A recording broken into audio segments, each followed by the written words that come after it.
Queridos hermanos, la fiesta solemne que celebramos hoy es como, digamos así, el punto final desde la simbología de la Navidad.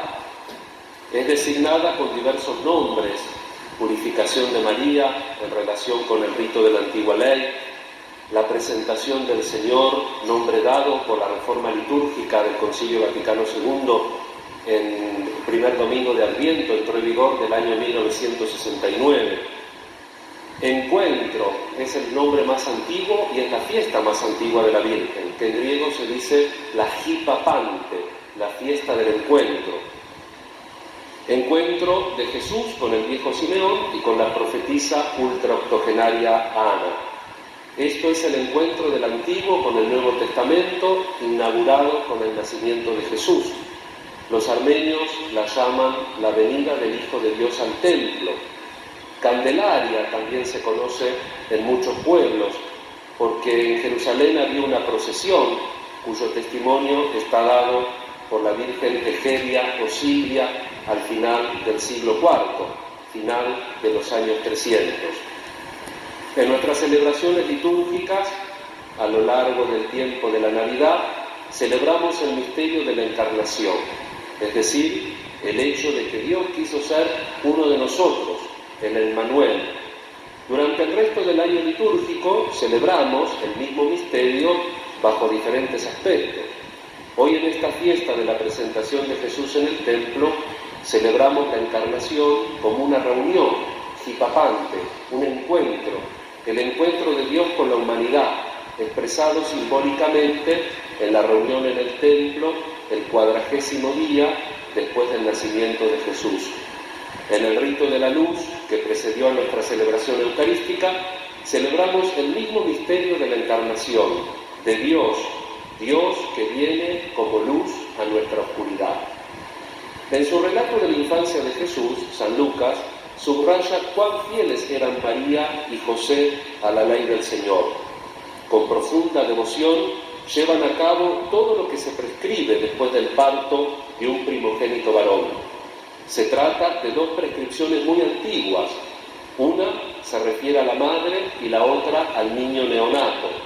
Para la mujer se prescribe que se abstenga durante 40 días de las prácticas rituales y que después ofrezca un doble sacrificio: un cordero en holocausto y una tórtola a un pichón por el pecado. Pero si la mujer es pobre, puede ofrecer 2 tórtolas o 2 pichones. San Lucas no hace la mención de lo que se tuvo que hacer para presentar al niño al templo, pero sí hace la mención de la purificación de la Virgen, porque el evangelista nos quiere dejar constancia de que se trata de una familia pobre. Por eso ellos presentaron 2 pichones de paloma. San Lucas precisa este sacrificio para evidenciar que Jesús nació de una familia de gente sencilla, humilde pero muy creyente.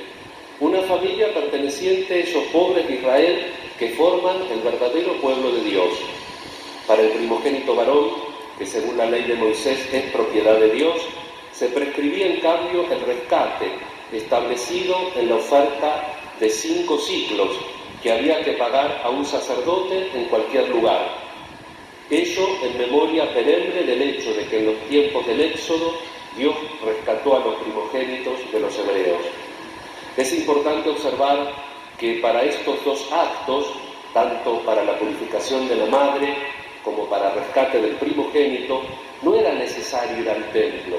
Sin embargo, María y José quieren hacer todo en Jerusalén, y San Lucas muestra cómo toda la escena converge en el templo y por lo tanto se focaliza en Jesús, que allí entra. Y he aquí que justamente a través de las prescripciones de la ley, el acontecimiento principal se vuelve otro, o sea, la presentación de Jesús en el templo de Dios, que significa el acto de ofrecer al Hijo, al Altísimo, al Padre que lo ha enviado. La religión de Israel estaba completamente centrada en un culto ritual y en el templo de Jerusalén, lugar privilegiado de ese culto. Al mismo tiempo, los profetas llamaron a la conversión del corazón, la justicia y el amor. Las tensiones nunca habían faltado entre los responsables del culto y sus leyes, por un lado, y los profetas por el otro. Cuando Jesús aparece, los sacerdotes y maestros de la ley se imponen a la gente y ya no hay más profetas. Todas las enseñanzas de Jesús, recordemos porque lo decíamos el domingo pasado, Jesús no se identifica con la realeza, no se identifica con los sacerdotes, sino que se identifica con los profetas. Entonces, las enseñanzas de Jesús consistirán en mostrar que lo que su Padre espera de los hombres no es ante todo una observancia religiosa ritual, sino más bien la práctica del amor, la justicia, la misericordia. Es la imagen de la actitud de su Padre hacia nosotros, una actitud que nos llevará a dar culto en espíritu y en verdad. Esta es la razón por la cual el evangelista San Lucas pone en esta escena, en la introducción de su evangelio, que hemos meditado a lo largo del tiempo de Navidad. Jesús va al templo con su madre y su padre para cumplir un precepto de la ley, pero aquellos con quienes se encuentra, simbolizando el encuentro de Dios con la humanidad, hipapante, encuentro, no son los sacerdotes y los maestros de la ley, son dos pobres de Yahvé, dos anahuim. Simeón no pertenece a la casa sacerdotal. Dice Lucas que era un hombre justo y religioso que esperaba la consolación de Israel. Ana era una viuda que había pasado toda su vida en el templo alabando a Dios. Uno y otro tenían el corazón de pobres. Ellos pueden ver a Dios y reconocer la presencia del mensajero de Dios en el niño presentado en el templo.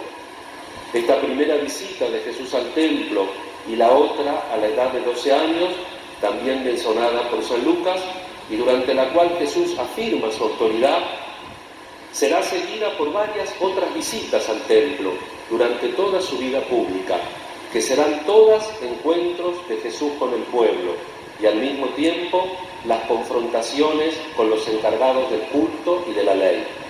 Todas esas visitas que Jesús subrayan el camino radical al sentido del culto. Jesús no desprecia los ritos, los cumple escrupulosamente, pero no quiere que sean actos vacíos. Desde Jesús, lo que está en el corazón de la religión ya no es lo ritual, con todas las celebraciones litúrgicas anuales, semanales y diarias. Lo que está en el corazón de nuestra religión es la práctica vivida del Evangelio, en todos los aspectos de nuestra vida cotidiana, en nuestra vida privada, familiar o comunitaria, como en nuestro trabajo y en el ejercicio de nuestras responsabilidades cívicas o eclesiales. Aquí es donde Dios nos espera y se encuentra con nosotros constantemente. La liturgia es el lugar donde expresamos continuamente nuestra fe en este mensaje de Jesús y en el que nos transformamos constantemente en una comunidad eclesial, la comunidad de aquellos que ponen su fe en Jesús de Nazaret. Siempre estamos tentados de regresar a una mentalidad del Antiguo Testamento que nos lleva a pensar que somos buenos cristianos si asistimos a la misa dominical y observamos los principales preceptos de la Iglesia, o que somos buenos sacerdotes o religiosas o laicos comprometidos si observamos fielmente todas nuestras liturgias y todas nuestras reglas. En realidad, la observancia de la Eucaristía dominical y todas esas reglas son importantes y necesarias, pero como la expresión simbólica y sacramental de nuestra voluntad de dejar que el Evangelio transforme cada momento y cada rincón de nuestra vida cotidiana. Es entonces y solo entonces que cada momento de esa fiel observancia se convierte en una hipopante, en un encuentro con Dios. Que la Virgen, recordada en este día como Nuestra Señora de la Candelaria, ilumine nuestro camino para que demos culto con la vida, cumpliendo lo externo, pero llenos de contenido.